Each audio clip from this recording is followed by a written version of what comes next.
are almost evenly distributed among the national highways as well as the state highways and other roads.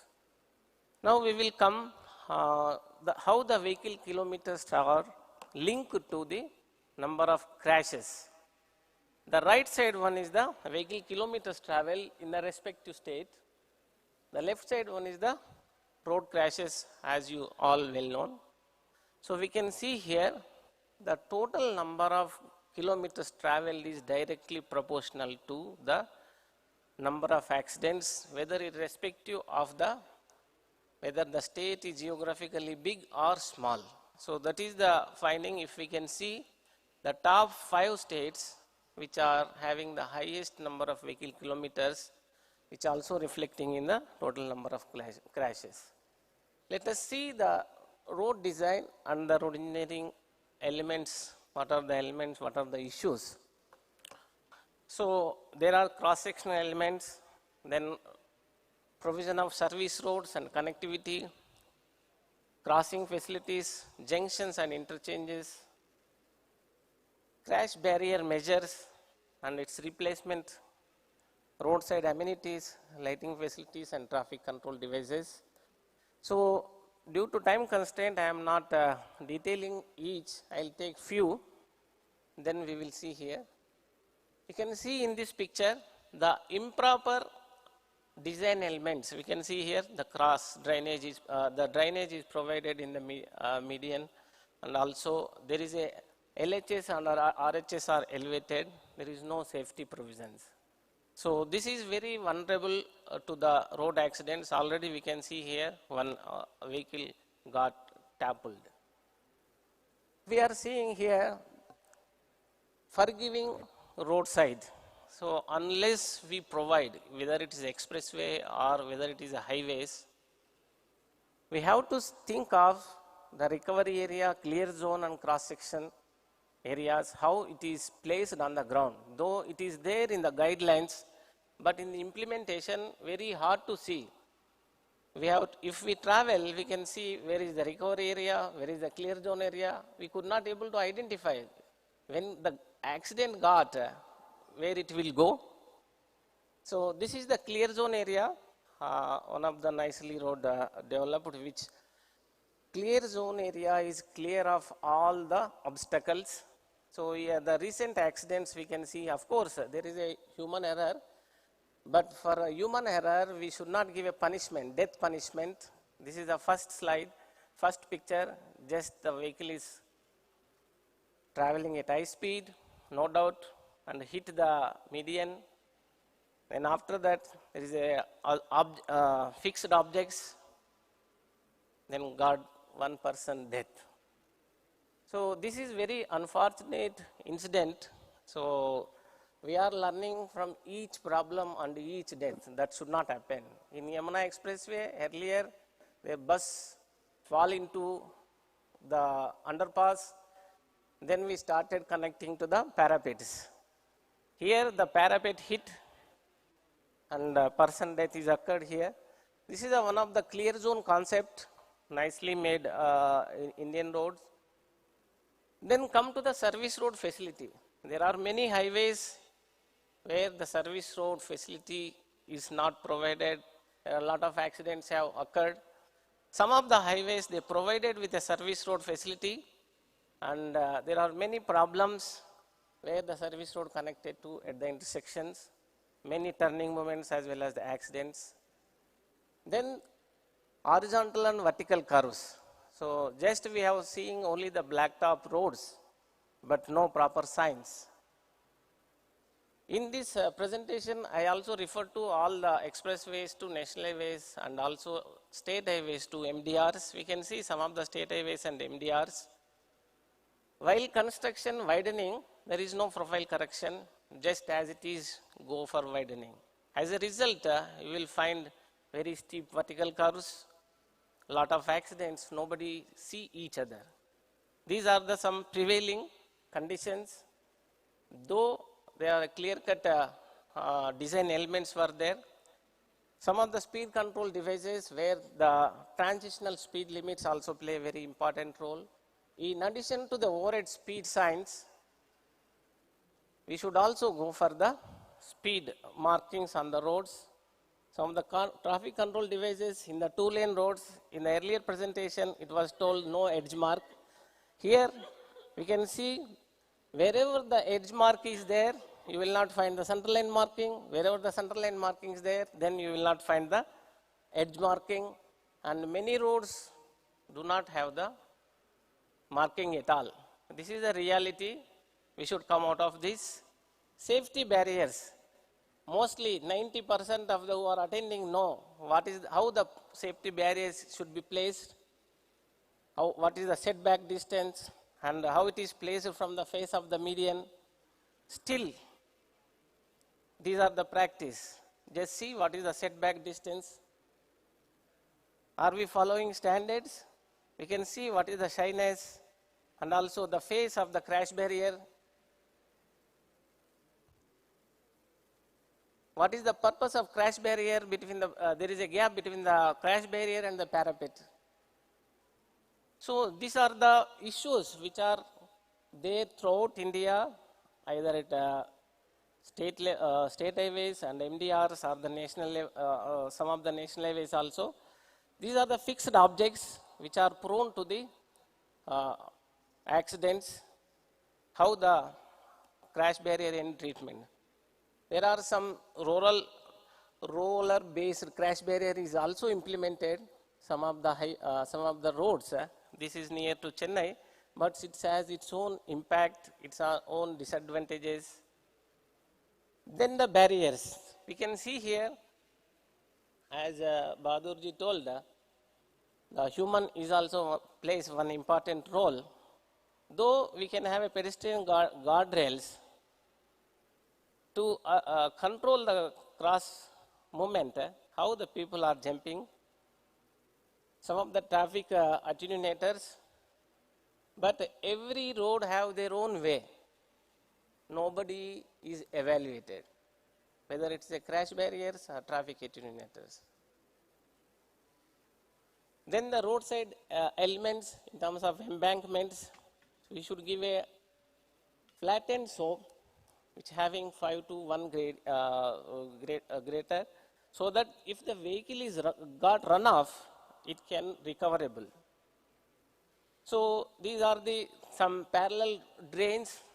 So these are very dangerous. If the runoff vehicle hit, then there is a crash severity of the accident is more. So these are some of the state highways we experience, old state highways. So not widened, no proper safety measures taken place, which requires safety barriers. And the last one is some of the tree cutting we see on the state highways, but if immediately removed, we can save a lot of lives, but it will be there for more than 2-3 months.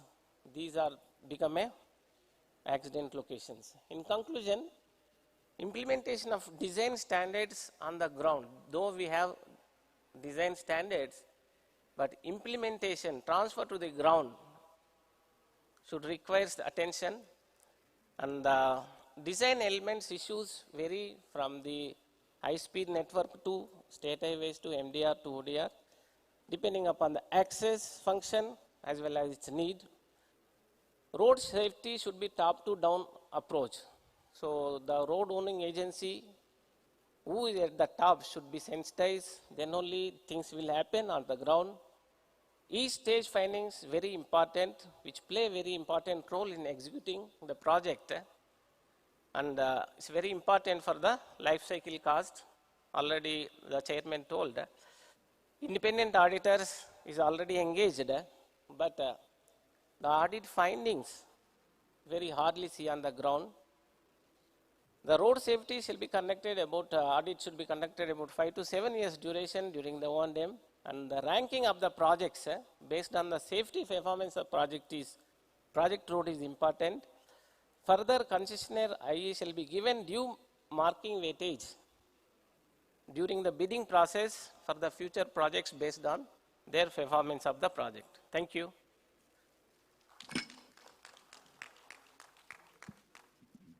Thank you, Ravindraji, for throwing light on design aspects and the implication on the road safety. Today, we are into a world, a connected world, where technology plays an important role, and we are moving at a rapid speed to embrace AI. So to enlighten us on technological aspects and the implication of road safety, I'll request Mr. Vaneet to make his presentation. Thank you.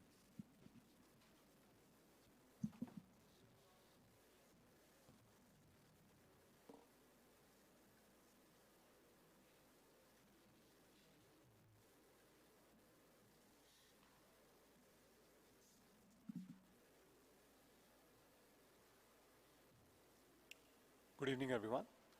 So I'm not going to touch upon a lot on the numbers because the esteemed panelists before have already spoken at length. But if you look at global trends, the numbers are fairly stark across both developed as well as developing economies. And it is not surprising that a lot of the developing economies are, while they're trailing on the numbers front, the numbers itself are so huge and staggering that the use of technology can go a long way in preventing accidents going forward.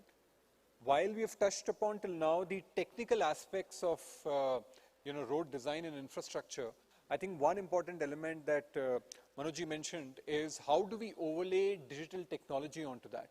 And the way with the influx of data, artificial intelligence, analytics, today the world is changing on how accident risk prediction can happen.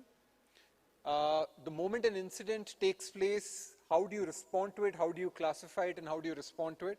And if there are any preventive measures around congestion management, information dissemination, which can actually prevent accidents going forward, how do you do that? There are, across the value chain, I would say there are three aspects when it comes to technology deployment that can contribute very positively to reducing accidents going forward. We have spoken about, superior road infrastructure and what is required from a design perspective to make that happen. I'm going to touch upon from a technology perspective two aspects. One is on traffic management, how technology and data today can contribute very effectively to traffic management, better traffic management.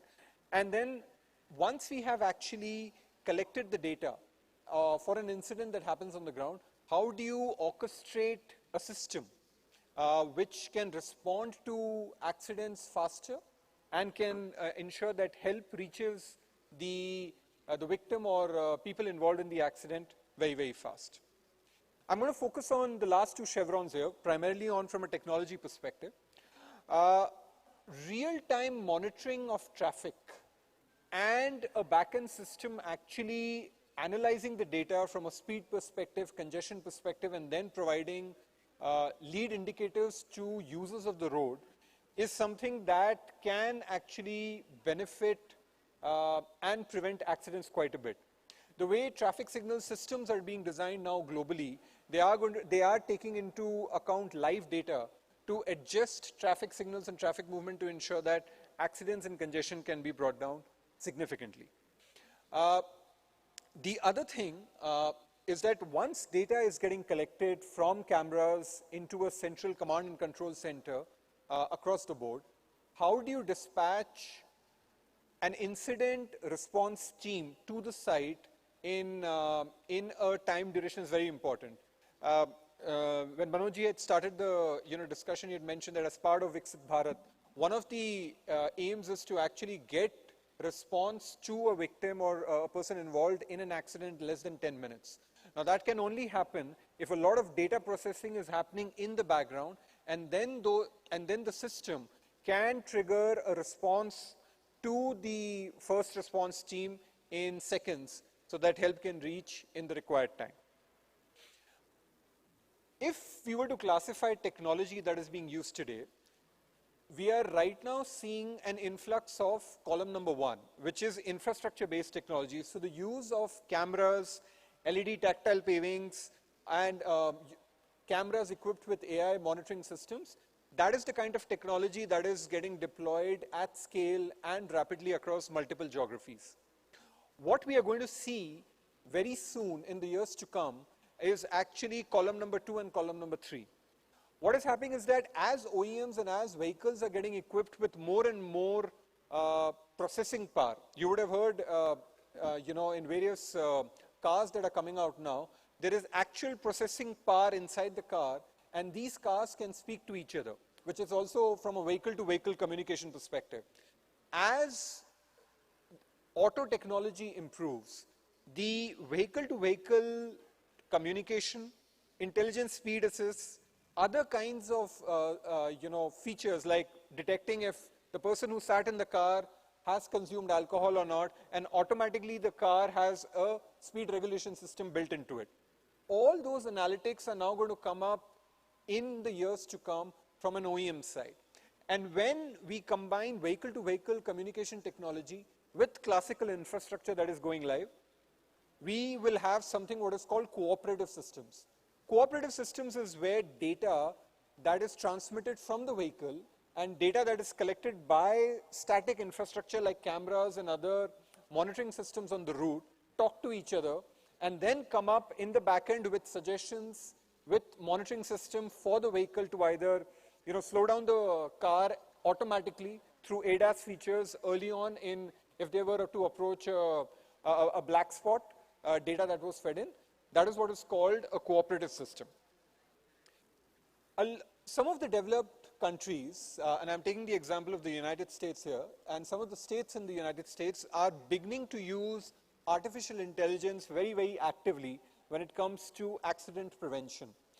In one of the states in the United States, they have actually created an artificial intelligence powered system where the entire grid has been divided into small homogeneous sections, and by using a combination of satellite technology, the dash cam video feed on certain vehicles and satellite technology, on a live basis, it is classifying what are the parts of the network where the accident risk is very high and what should the authorities do to take preventive action very, very quickly. Even in France, what we are seeing is that the systems that have been deployed for tolling, systems that were used for tracking high occupancy vehicle lanes, AID systems, and traffic analytics systems, all of them are being brought together. All of these systems actually went live at different paths and different phases of development, but now because data exists at the back end, these systems are being brought together, these 4 systems are being brought together to create a holistic response system where for incidents management and response, it can be provided to anyone in a time-bound manner. These are a few examples of how in the US now all new cars are being equipped with driver monitoring systems. So what I mentioned earlier, in India also we are seeing ADAS systems, etc. But we are already seeing a combination of a camera system that is on the dash cam, an electronic control unit, which basically controls the data that has been collected by the camera and feeds it into the transmission system of the car to either slow down the car or take any other preventive action that is required, and also provide alerts to the driver within the car. So this is built into the system, and this technology is becoming more and more prevalent. Similarly, we are seeing in the United Kingdom, on the network, the information that is being provided to the users of the network, it's live information, where through GPS, sign recognition cameras, and electronic control unit which is installed within the car, a speed recommendation, a dynamic speed recommendation is being provided. And when I say dynamic, it is basically referred to the fact that depending on the traffic conditions, the weather conditions, and other factors that can cause an accident, all these data elements are coming together to stitch together a sort of a trigger and an alert for the driver to take preventive action. So if I was to bring all of this together, with the increase in processing power, with the increase of the fact that there is now processing capabilities available on the car and in the vehicle itself, 5G and network, all 4 of them coming together will result in use cases where the amount of road safety and accident prevention that we can provide to our users and to our, whoever is using the network will not just quadruple, but we will see exponential growth going forward. The future system design for highways will need to take into account this technology that is also going live, because that will enable that all users can have a safe experience on the road network. Thank you.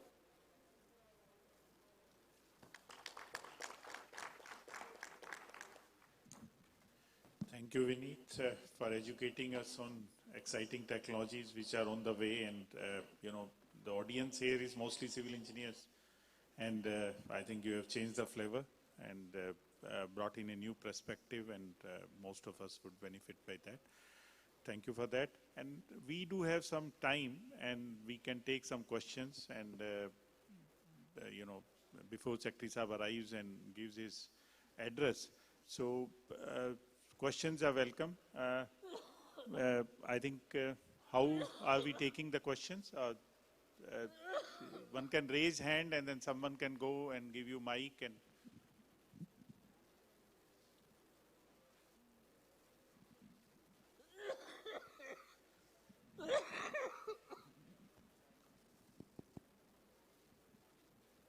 Hello. Yeah, sir, I just noticed we have not covered in this safety aspect the road being built on at high altitudes. A traffic, a road, a vehicle running in high speed in sub-zero temperature. Nothing on that has been covered here. However, I have personally done a lot of work on this, so I'll be more than happy to share. I have done this with NHIDCL 5 years before. Now that we are talking about speed, speed and snowbound, icy condition doesn't go together.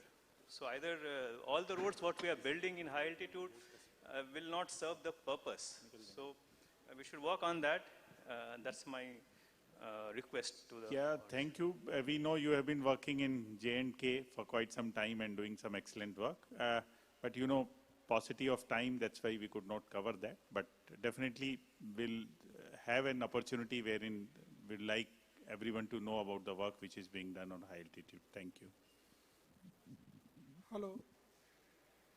Can somebody pass mic? Yeah, please. User behavior is one of the main factor for the accidents.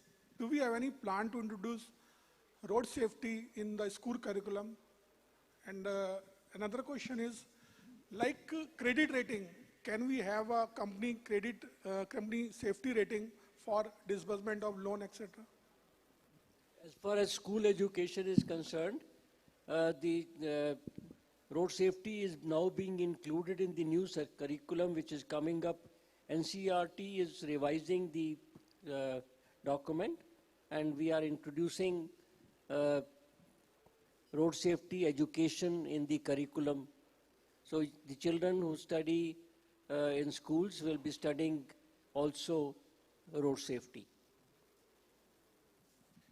I think I'll respond to the second part of the question, credit for safety ratings. I think that's an interesting aspect as carbon rating, whether we can have, some credit to the companies for safety rating. So that's point to ponder. And as of now, there is nothing, but definitely going forward, this issue can be examined. I am Atul Kumar. I have worked in this sector, and I'm presently a road safety auditor for 6 projects of NHAI. So I have some comments, and I want the panel to deliberate on that now or later on. Now, for every stretch, there is a road safety auditor as per the ministry guidelines. The auditors are doing their job. Good or bad is a subjective issue, but their reports should be put in public domain. That is one suggestion. So once a report comes in public domain, then public is also aware what road safety auditor has recommended.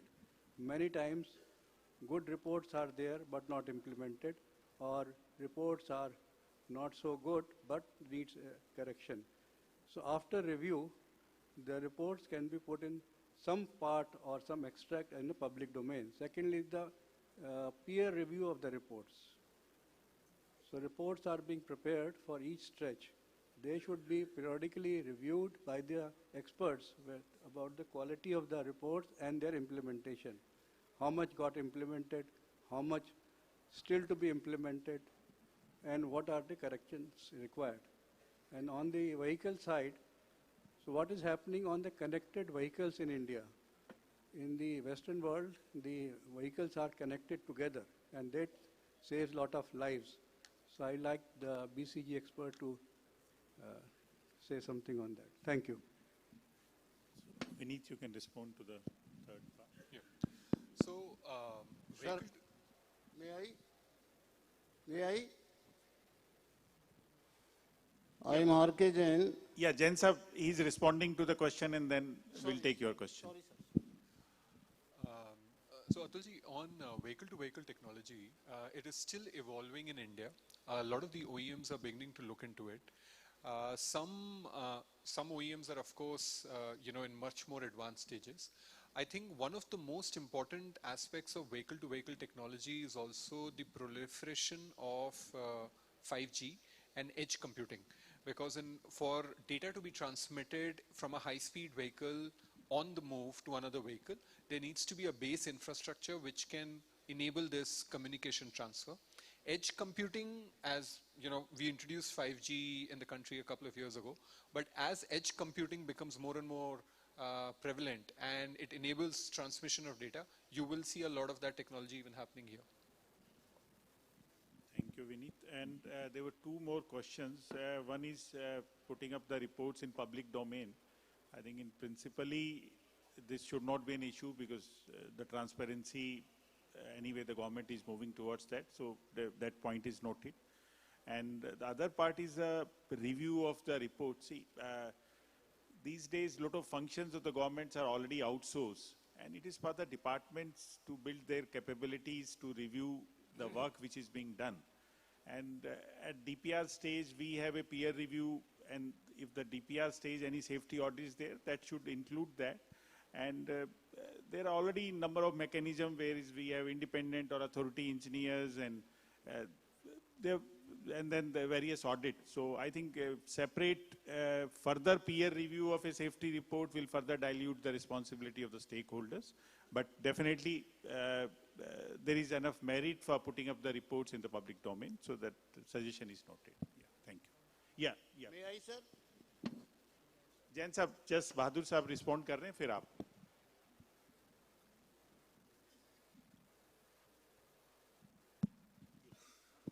No. In fact, the auditor, who is a certified and accredited one, he is supposed to provide a quality report, so there should not be any need for peer review of the audit report per se.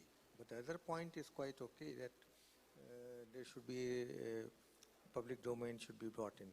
But reviewing the peer reviewing the auditor report, then the whole purpose of getting it audited through a certified auditor gets defeated. Yeah. Jain sahab, please. Namaskar, sir. I am R.K. Jain, retired Chief Engineer, Haryana PWD. I will touch only one point which has been left out of the whole discussion. We are talking of the accidents because of the black spots.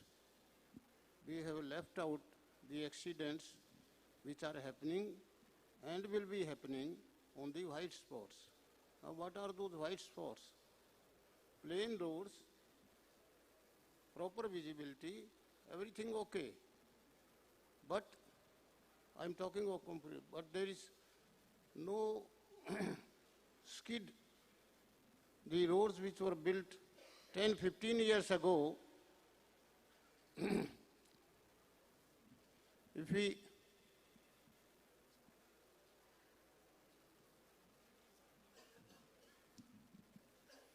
we see them, they have gone bald. There is no tining, and accidents are happening because of aquaplaning. It is for your good self, sir, to get it implemented. We have provided in IRC SP 58, which was done in my time, that after every 10 years, the retining should be done. It is not happening anywhere. I am saying it with authenticity. and multiple accidents are happening because of aquaplaning.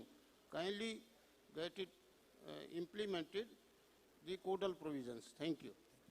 Secretary Saab and Chairman Saab have also joined us. Sir, we are in the final stages of this session. We'll be concluding. I'll respond, Bahadur Saab, to respond to this query. Jain Saab, accidents do not occur because of black spot. The black spot are identified because of the accidents are occurring there. So please keep that thing in mind. The other thing is that you are talking white spot. There is no such thing terminology as white spot. But yes, you are right that those stretches which are not being identified as black spot, they also need attention, and that is what the whole purpose of designing a good and forgiving road and safe road is.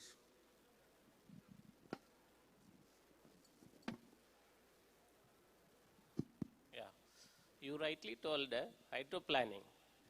So there are a lot of accidents have occurred due to the hydroplanning also. Actually, the main reason, the proper drainage, especially the hydroplanning accidents occurs when you do not have the proper drainage at the median side. So the proper drainage attention should be given, whether it is a median or shoulder, so that we can reduce the hydroplanning related accidents. Thank you.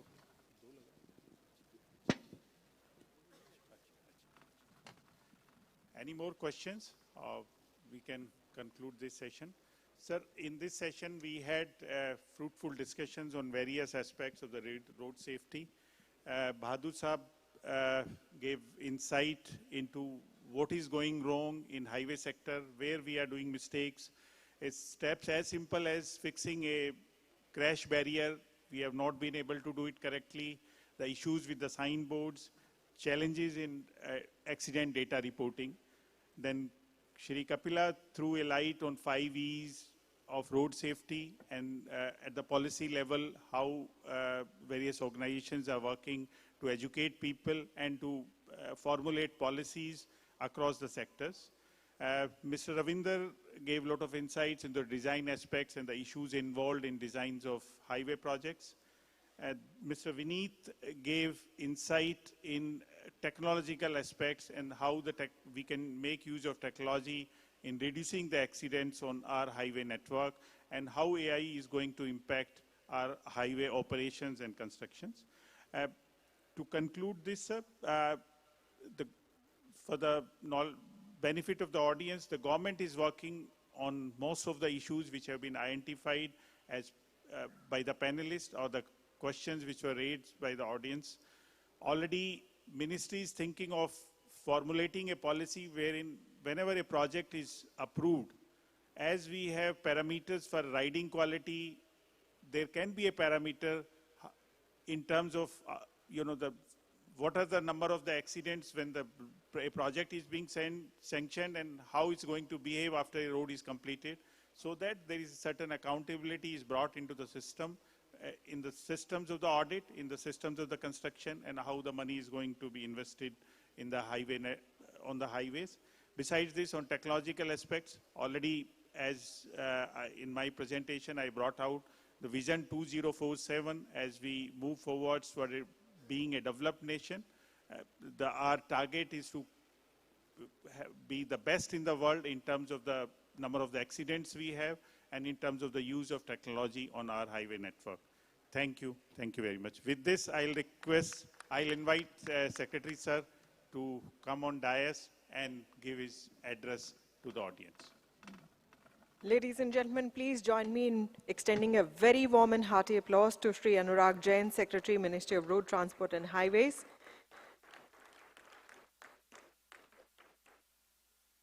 Ladies and gentlemen, our roads and highways have undergone a huge transformational change.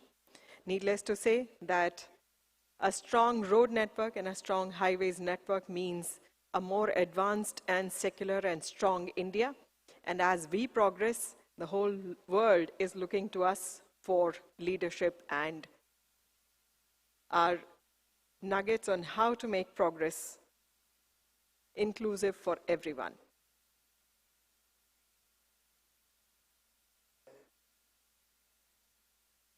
We are thankful to the esteemed moderator and the esteemed panelists of this session.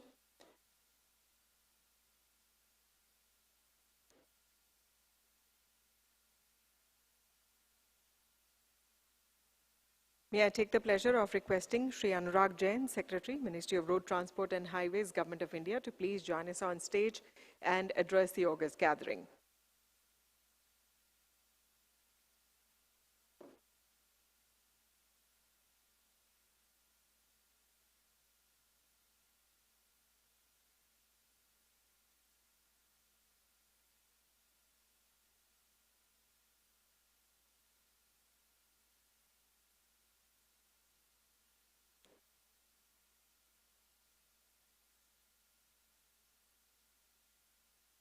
Ladies and gentlemen, please welcome with an applause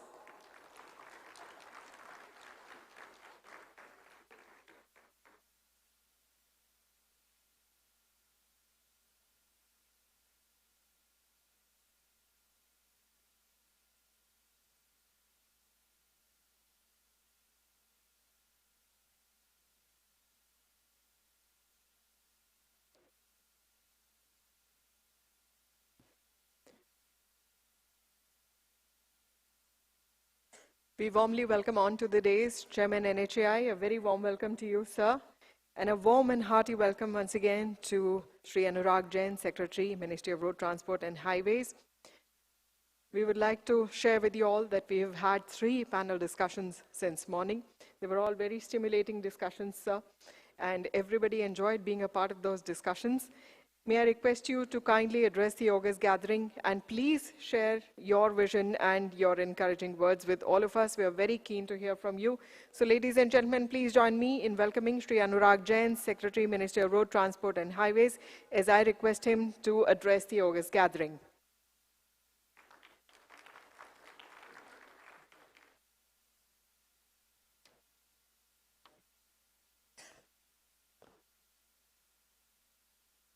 Santosh, chairman NHAI, सभी वरिष्ठ अधिकारी, सभी आमंत्रित साथियों, सबसे पहले तो मैं आपकी पूरी टीम को एबली लेड बाय संतोष बहुत बहुत बधाई दूंगा, जो आप लोग चीज़ें इम्प्रूव कर रहे हैं पूरे सिस्टम में, और ये जो आप दिन भर की जो कार्यक्रम की आप लोगों ने सोच रखी कि जो हमारे सबसे इम्पोर्टेंट इश्यूज हैं उसके ऊपर डिस्कशन हो, जो कि हमारे को आगे आके रास्ता दिखाएगा। पिछले कुछ सालों में हम सभी को पता है कि हमारी जो टोटल नेशनल हाईवे की लेंथ है वो भले ही 1.6 टाइम्स हुई हो, क्योंकि वो तो एक पेपर डिक्लेरेशन है, बट वास्तव अचीवमेंट जो है वो ये है कि जो 4 लेन प्लस हाईवेज हैं वो 2.5 टाइम्स हो गए इस 10 साल में। दैट मीन्स हमारी सड़कों की क्वालिटी में एक डिस्टिंक्ट इम्प्रूवमेंट आया है। दूसरा इम्प्रूवमेंट नापने का तरीका मैं समझता हूं इस जो 2 लेन से छोटी सड़कें थी, जिन्हें हम किसी भी तरीके से नेशनल हाईवे मान ही नहीं सकते, तो कागज में पर नेशनल हाईवे होती थी, वो पहले 27,000 किलोमीटर होती थी, वो कम होकर 14,000 किलोमीटर रह गई, लेस देन just about 50% रह गई। But what is more important as a percentage of the total national highways, पहले 31% used to be substandard national highways, if I call that as substandard, अब वो 10% रह गई। तो ये बहुत बड़ा काम है जो इस टीम ने मिलके किया है, और इसके लिए मैं आप सबको बहुत बहुत बधाई देता हूं।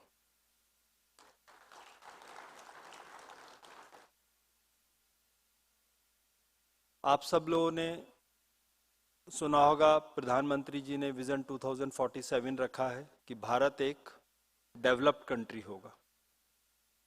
जब भारत एक डेवलप्ड कंट्री होगा तो उसकी जो इंफ्रास्ट्रक्चर है वो भी बिफिटिंग अ डेवलप्ड कंट्री होनी चाहिए। उसके लिए एक विजन बनाने का काम हुआ था, वो भी आप सब साथियों के सहयोग से अपनी मिनिस्ट्री ने बनाया, पर कई लोग जो इस समय मिनिस्ट्री के बाहर के हैं, इसलिए मैं उसकी 2-3 मोटी मोटी बातें जरूर शेयर करना चाहूंगा। सबसे इंपॉर्टेंट यह है कि हम लोग जो नेशनल हाईवे बनाते हैं, इतिहास में जो हम लोगों ने बनाए, हम क्या करते हैं, हमारी सड़क बनती है, लोग आके अपनी बिल्डिंग सड़क के किनारे लगा देते हैं, और वो हमारी जो सो कॉल्ड नेशनल हाईवे होती है वो एक अर्बन रोड बन जाती है। आप लोगों ने एक टर्म भी रखा हुआ है रिबन डेवलपमेंट। फिर हम उस शहर का एक और बाईपास बना देते हैं और फिर उसका शहर का एक और बाईपास, 3 बाईपास तक बनाने के उदाहरण मेरे सामने है। 2 के तो ढेरों हैं कि हमने बाईपास बनाया, वो शहर की सड़क बन गई। मतलब हम क्या काम कर रहे हैं, देश की लॉजिस्टिक, जब वो शहर आके बन जाता है और जब तक अगला बाईपास नहीं बनता तब तक हमारी ट्रैफिक की स्पीड, जो थ्रू ट्रैफिक की स्पीड होनी चाहिए, वो बहुत कम हो जाती है। As a result logistic efficiency बहुत कम हो जाती है। हमारे यहाँ ट्रक की एवरेज स्पीड है 45 किलोमीटर पर आवर। इस वजह से लॉजिस्टिक कॉस्ट ऑब्वियसली बहुत ज्यादा होती है। यदि यही 45 किलोमीटर की जगह हमारी स्पीड एवरेज ट्रक की 80 किलोमीटर आ जाए तो taking the breaks time etcetera, this will actually reduce by multiples.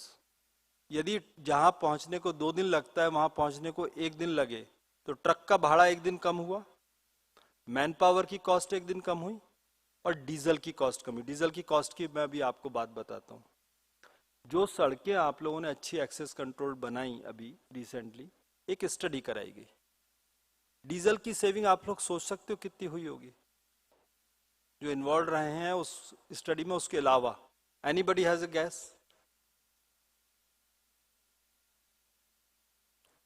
कोई गैस नहीं? बोल दो भाई कोई नंबर। हाँ, वेरी क्लोज, 42% डीजल की सेविंग। तो यदि मैं 2 दिन की जगह 1 दिन में ट्रक पहुंचता है अपने ये एफर्ट से, तो मैन पावर, भाड़ा और डीजल कॉस्ट, लगभग सभी चीज आधी हो गई। तो लॉजिस्टिक एफिशिएंसी क्यों नहीं बढ़ेगी?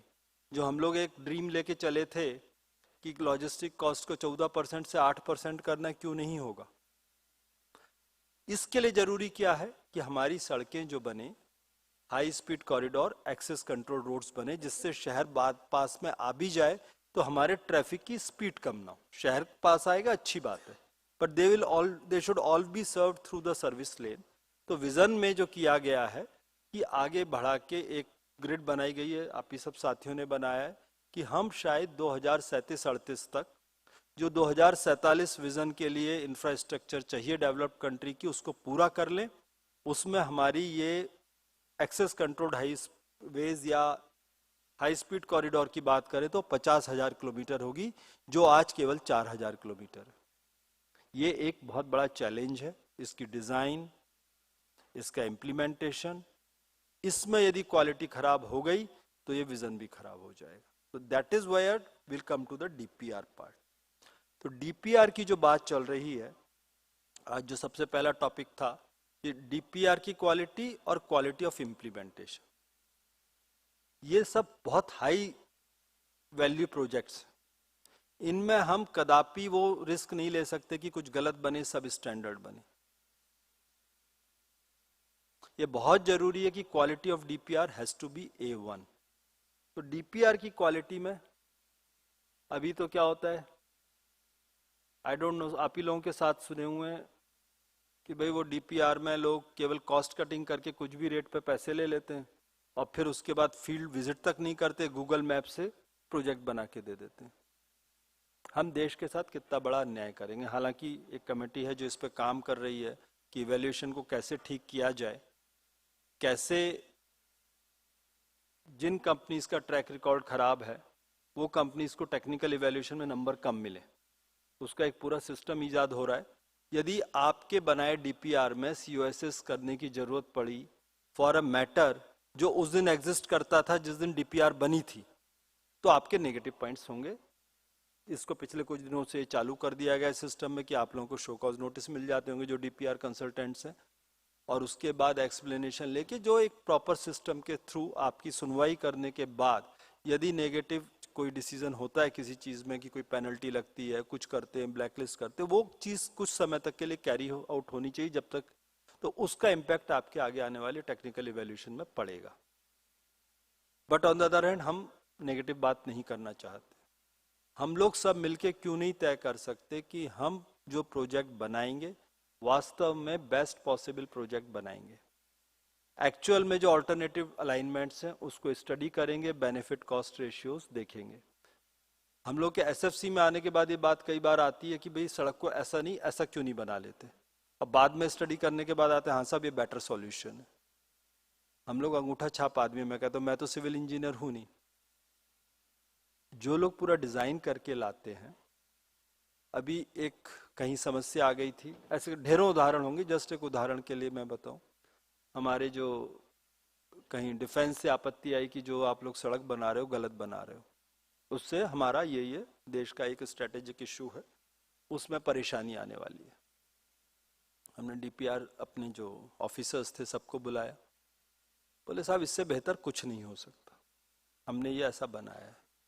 काफी ऑल्टरनेट्स तलाशे गए, फाइनली एक ऐसा ऑल्टरनेट निकल के आया।